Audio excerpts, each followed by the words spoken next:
I'm Daniza Lopez, bringing you today's burning issues and the hottest news here on Newsforce. Here are today's headlines.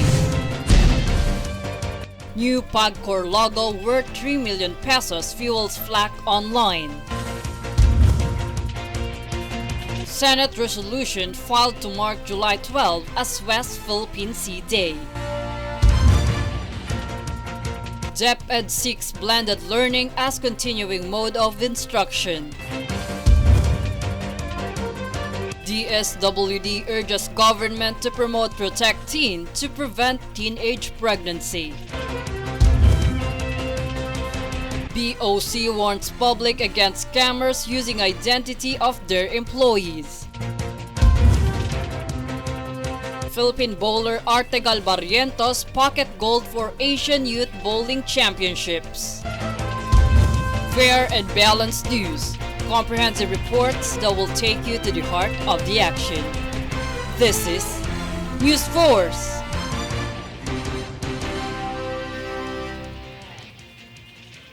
For today's top story, the Philippine Amusement and Gaming Corporation or PAGCOR launched its new logo to commemorate the organization's 40th anniversary, reportedly created by a group of Filipino designers which they claim cost 3 million pesos.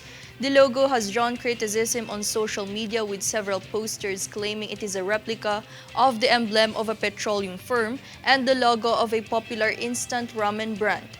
Meantime, PAGCOR Chairman and CEO Alejandro Tenco lauded the new logo, which featured the letter P with a blue top portion and a red lower section which has the element of fire, stating it represents the flame that sparks transformation and propels forward motion.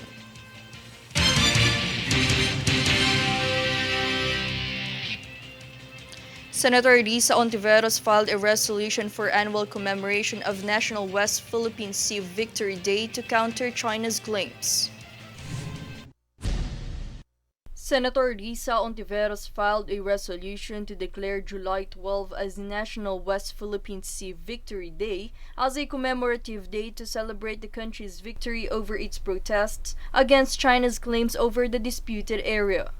Ontiveros stated that the resolution aims to weaken China's claims over the South China Sea as it reached international discussions in The Hague, bringing to fore the issue to the international community.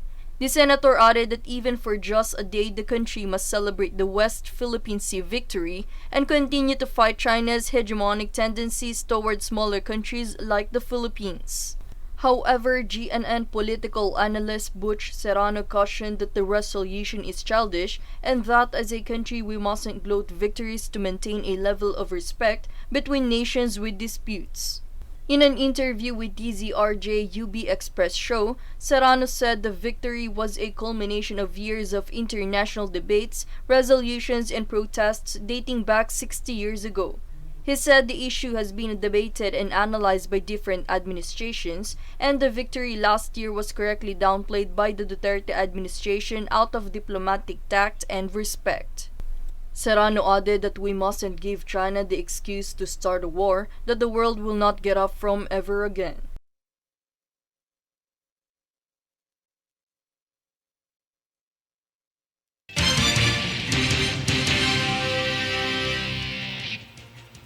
Meanwhile, former DILG Undersecretary for Barangay Affairs Martin Dino has stage 4 cancers, his daughter Liza Dino Esguerra announced to the public recently.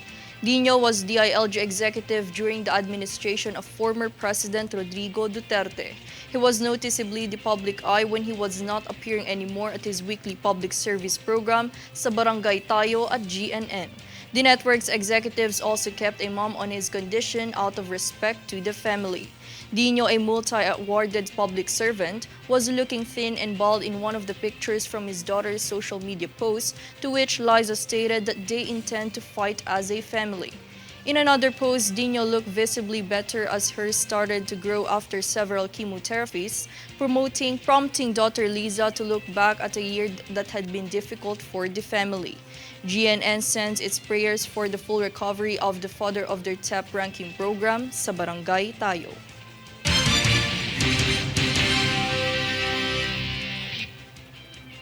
The Metropolitan Manila Development Authority marked a milestone with the inauguration of Communications and Command Center to streamline its operations and enhance public service. Here's a full report. As the inauguration of the Metropolitan Manila Development Authority or MMDA new Communications and Command Center signifies a step towards a safer and secured environment, MMDA Acting Chairman Attorney Don Artes highlighted its advanced capabilities, such as the live feed of body-worn cameras that enables the monitoring of street situations and real-time monitoring and flood control information center.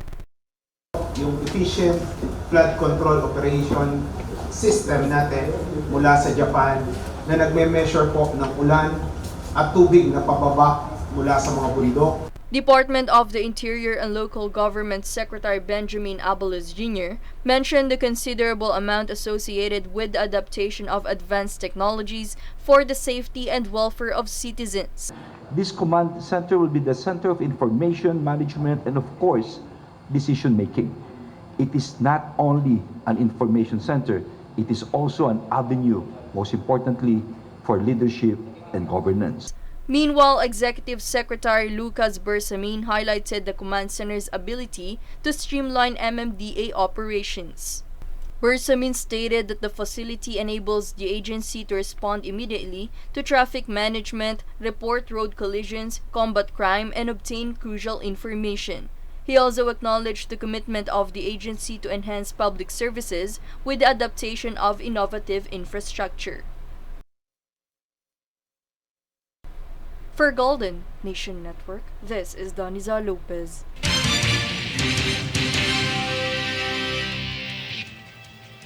In other news, the Armed Forces of the Philippines deployed more people and equipment to intensify the presence of maritime patrols for the nation's sovereignty in the Kalayaan Island group to counter China's presence. This station more surface patrol ships are authorized for sea lines monitoring to track and conduct interdiction operations against foreign ships. It can be recalled Beijing claims numerous Kalayaan Island group territories as its own, with which Chinese ships are observed routinely in the area.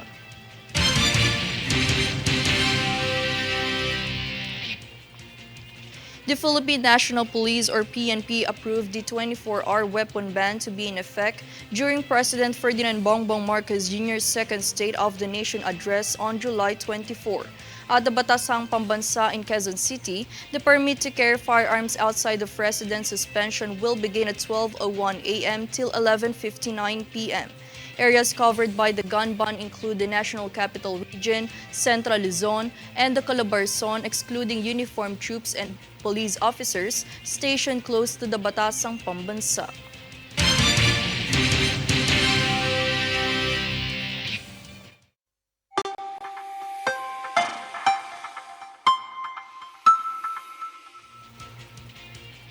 For weather updates, Philippine Atmospheric, Geophysical and Astronomical Services Administration or PAGCOR sees the southwest monsoon or habagat and low pressure area or LPA.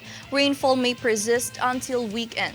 The LPA was last seen 295 kilometers east of Infante Quezon and has a slim chance of intensifying into a tropical cyclone during the next 24 hours.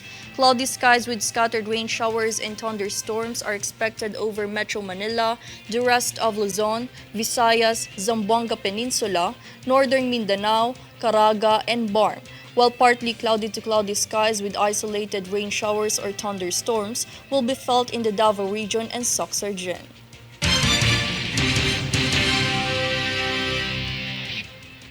Coming up next on Newsforce. Senator Rafi Tulfo raised concerns over NGCP franchise tax to consumers and transmission project delays.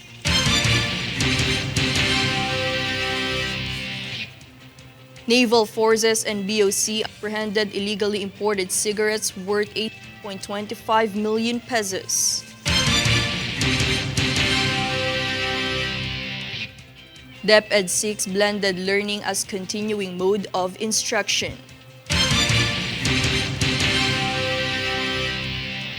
Stay tuned for more stories and reports when Newsforce returns.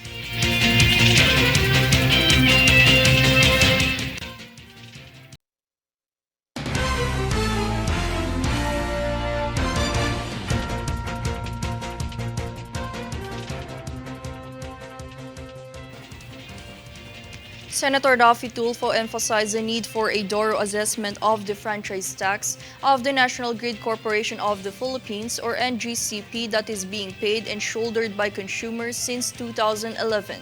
He suggested that the Energy Regulatory Commission should reconsider its Resolution Number 7, Series of 2011 and suggested a possibility of imposing a regular income tax on the corporation.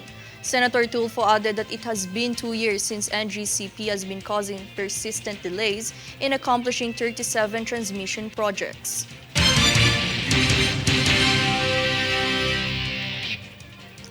On to other report, a Department of Water Resources was proposed by House Committee of Ways and Means Chair Joey Salceda due to the recurring water crisis in the country. According to Salceda, the proposed agency will serve as a solution for the decades-old problem of the lack in water resources in the country.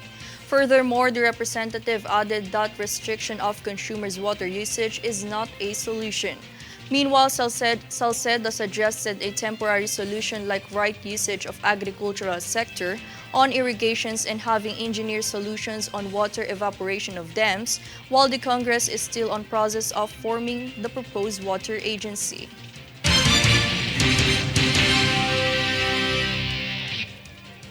Moving on, the Department of Education or DepEd proposed to make the blended learning a standard method of instruction nationwide. DepEd spokesperson Michael Poa stated the department sees blended learning and tapping into technology as one of the answers to the shortages of teachers and classroom space. Before pushing blended learning institutionalized, Poa stated that the department wants to ensure best practices are applied once blended learning is implemented.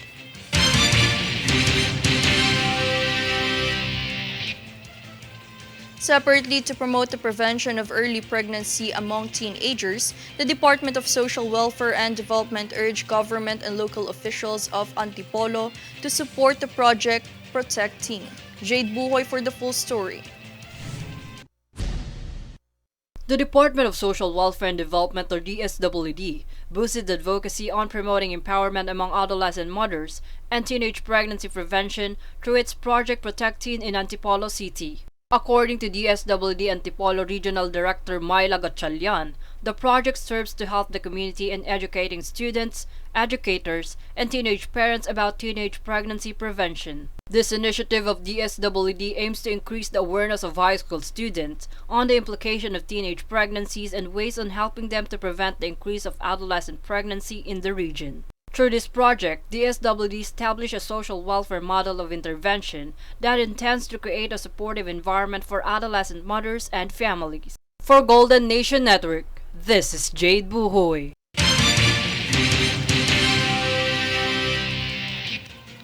The Department of Labor and Employment or DOLE began conducting a training workshop on legislative advocacy as part of their initiative in promoting effective cooperation between the executive and the legislative branches of government.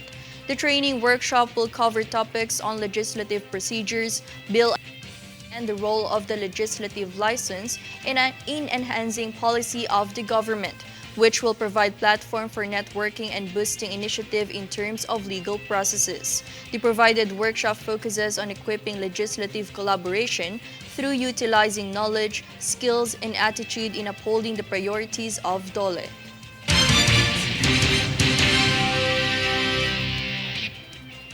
Meantime, naval forces together with the Bureau of Customs confiscated 18.25 million pesos worth of smuggled cigarettes at the island garden of Samal City.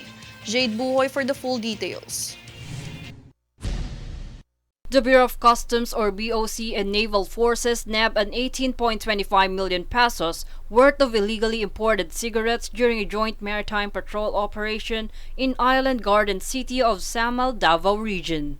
The illegally imported items was carried by a motorized wooden boat locally known as Hong Kong containing 23,400 rims of illicit cigarettes and 10 crew members. BOC arrested crew members due to failure of presenting documents as a proof of regularity of prior importation of the said cigarettes. Following this incident, BOC issued a warrant of seizure and detention against the apprehended vessel and its items for violation of Customs Modernization and Tariff Act of 2016. Further, Customs Commissioner Bienvenido Rubio expressed to continually disrupt the illegal tobacco trade to protect the consumers from its harmful effect. The said operation is in line with the Bureau's priority on securing country's border and public health, since the spread of illegal cigarette is not only detrimental to the economy but also jeopardize the well-being of consumers. For Golden Nation Network, this is Jade Buhoy.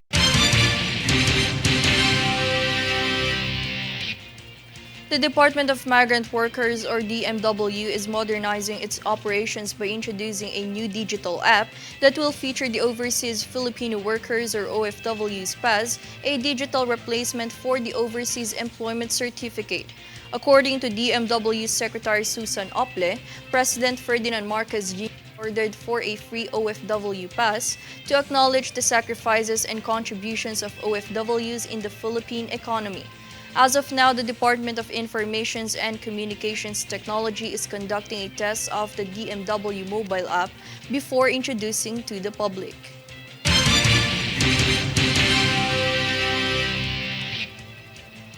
Up next on Newsforce. BSWM eyes cloud seeding operation in Cagayan and Bohol.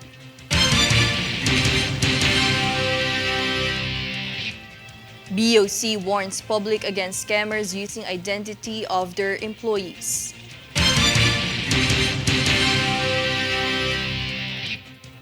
Pinoy pop girl group Bini to celebrate second anniversary with music festival.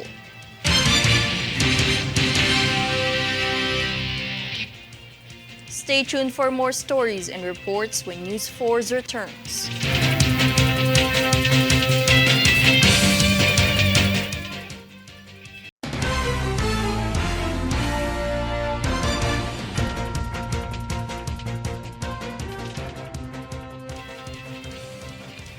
The Bureau of Soils and Water Management, or BSWM, is preparing to conduct a cloud seeding operation in the Cagayan Valley and Bohol to counteract the effects of El Nino. The Department of Agriculture, or DA regional offices of Cagayan and Bohol allocated a total of 11.5 million pesos for the said operations. According to Engineer and Water Resources Management Division Chief Ernesto Brampio, Cagayan is very much in need of cloud seeding based on their joint area assessment. Meanwhile, due to water level drop in the Angat Dam, possible cloud seeding in the area is also anticipated. Cloud seeding is a process of generating artificial rain by implanting the clouds, particles that produce water.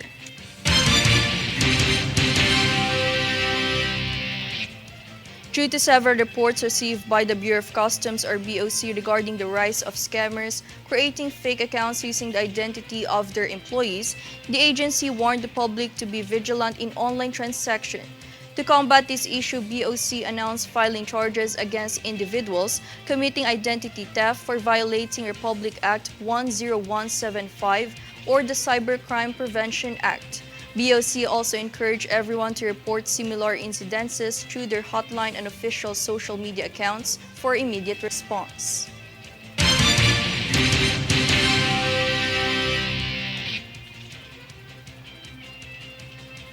In other updates, due to low pressure area and enhanced south monsoon, or locally known as Habagat, Filipino commuters experienced flooding in areas of Laguna, Cavite, Tarlac, and particularly Metro Manila. Around 6 o'clock a.m. July 13, a motorist shared that he encountered difficulty traveling due to the traffic caused by heavy rain. Moreover, some have shared that they spent 6 hours being on the road and urged Department of Works and Highways and Transportation to address the clogged drainage issues in the roads of the city.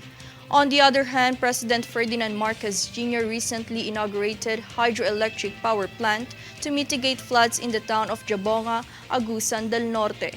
Further, Marcos Jr. also revealed discussing flood control programs aiming to construct large water impounding facilities outside Metro Manila.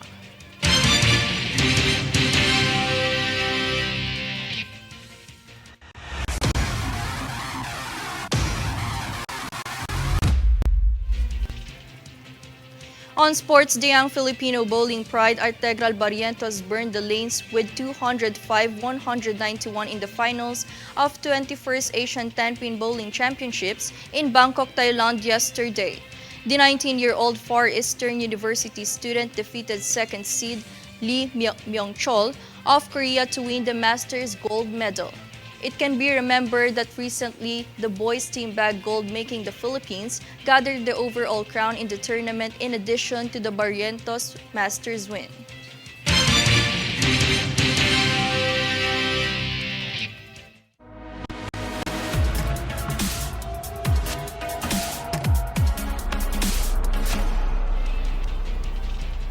Nation's Pinoy pop girl group Bini is set to celebrate their second year in the limelight with their fans at a special mall event at Ayala Mall Soledad 3 Activity Park on Saturday 1 p.m. July 15. The group will likely perform their best-known song, and the one-day event, coined Bini Fest, will also feature song and dance performances of their special guests including Fana and Jeremy G. Prior to their debut as an all-girl group in June 21, Bini members comprising of 8 were trained for 2 years, as evidenced by their recent successes.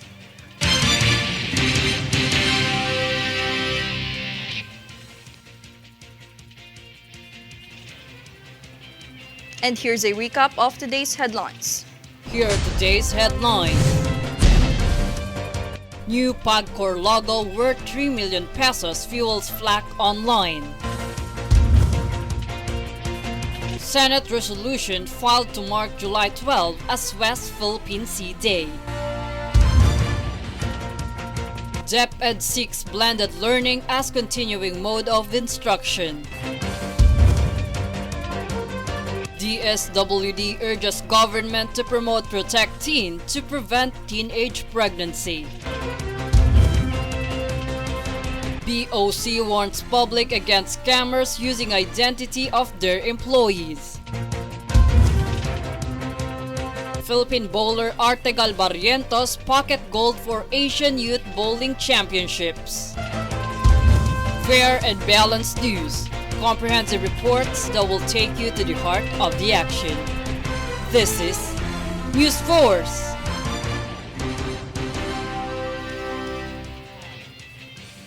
And those were the top stories of the day. Stay updated on the day's biggest stories and get updates on our Facebook page, facebook.com/Golden Nation Network. I'm Daniza Lopez, and this is Newsforce.